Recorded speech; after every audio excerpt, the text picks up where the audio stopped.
8 minutes. I know.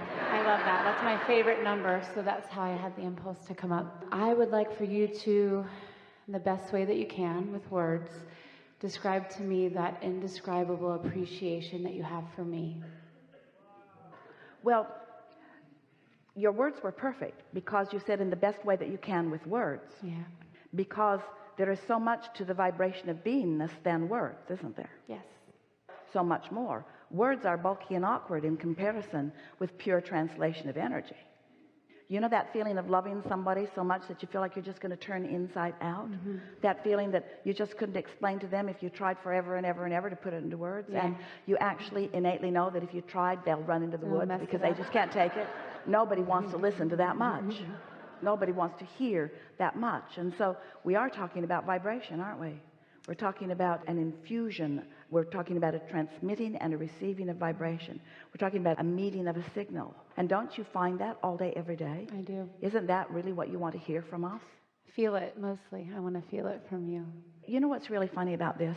This morning, Esther sat visiting with Jerry. You know about Jerry? Jerry croaked. Esther loves Jerry so much, and he made his transition about 4 years ago.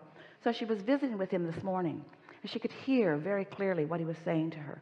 Very clear transmission to her. And she wanted to say to him, I want this to be enough, but it isn't quite. I want this to be enough, but it isn't quite. And then the feeling of energy sort of swarmed her. She could feel him all wrapped around her. She could feel his energy moving through her. She could feel an intensification of her sense of well-being. She felt clarity coming into her mind, and she felt love swelling in her heart, and she felt resistance releasing as tears sort of softly washed down her face. And then she said, that ought to be enough. She said, that ought to be enough. That ought to be enough. So why am I reaching for words when I've got that?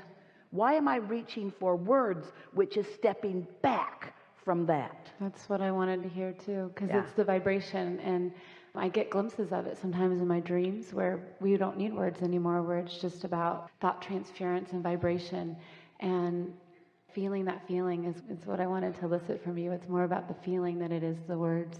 Consider it this way. Let's say that you're having a relationship with someone. Now, we're going to relate it to your inner being, but for now, it might be easier to think of it as a boyfriend, as someone that you're enjoying being with. And imagine being with this person for a very long time, and all of the continual, loving, respectful, playful, leading edge conversations and behaviors that you experience together over a long period of time. In other words, feel the longevity and the balance and the perfection of that. And now try to cram that all in one moment, and try to get the fullness of all of that love and all of that life right here and now, and feel kind of the overwhelmment of that. Sure.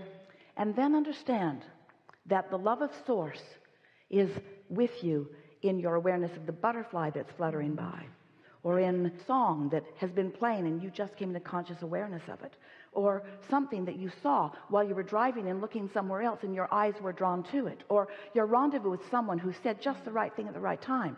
Feel that what this love that you're reaching for at this stage of receptiveness that you're at, it's not going to get bigger enough that it blows your hair off or singes your eyebrows. It's not going to be like that. It's the steady, consistent, never-ending, always present sense and awareness that things are always working out for you. Don't try to compress it into something that is so extraordinary, so much more extraordinary than anything that you've ever lived. Esther had a dream about Jerry before they were together. She knew him, but she was not with him. She was not even thinking about being with him. And in her dream, she was lying on a sofa or something, and he clearly came into the room and just softly kissed her on the cheek. And in her dream, there was an explosion of love and an explosion of energy and an explosion of well-being. And Esther went back to bed every single day, sometimes took a nap in the middle of the day, and tried to make that dream come back, because she had never felt anything as amazing as that felt. Well, that was her inner being, knowing that they were coming together, giving her sort of advanced announcement, and most of all, setting the vibrational tone for her to know what she was reaching for. So that's sort of what you're asking for. You want that knowing of what your touchstone is, your touchstone of vibrational frequency. And we want you to know that we're giving it to you all day, every day. And it's your job to get in the receptive mode, as you are so often. So feel it in its consistency, not in its bigness. Don't look for quantum leap.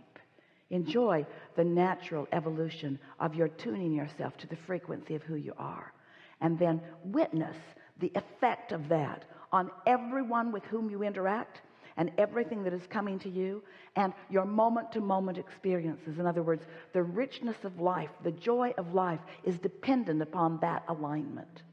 You're doing extremely well. You're doing extremely well. This is a really good time for a segment of refreshment.